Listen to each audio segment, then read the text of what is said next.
The man charged with murder in an Anne Arundel County cold case has pleaded guilty.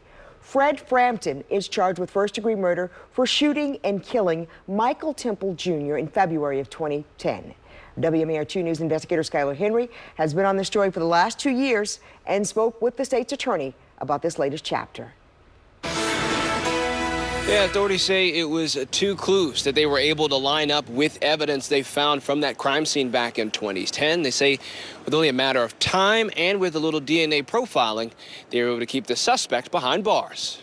It's most likely the next to last chapter in this now 9-year-long saga.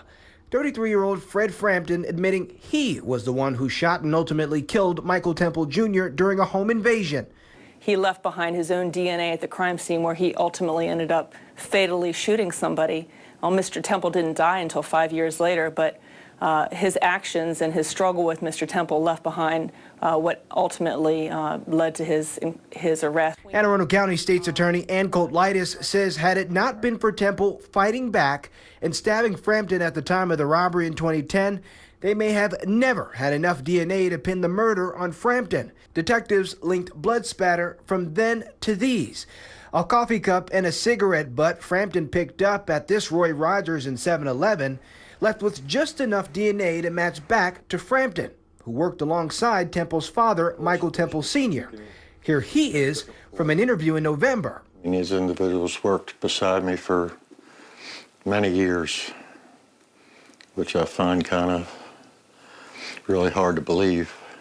And how somebody could stand that close to you and, done what they have done. As Temple Sr. copes with the grief and anger from the case, Coltlitis says the county's work shows a strong message to criminals avoiding the law. With the private DNA databases out there, they can pretty much figure out who you are, if not you, who your closest relative is.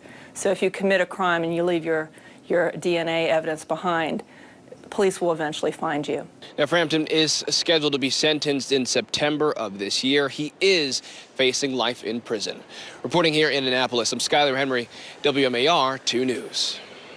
Now, Skylar has been covering this case for 2 years now. If you'd like to see other unsolved cases or you can help bring families some closure, visit our Maryland Mysteries page. A link is at the top of our homepage.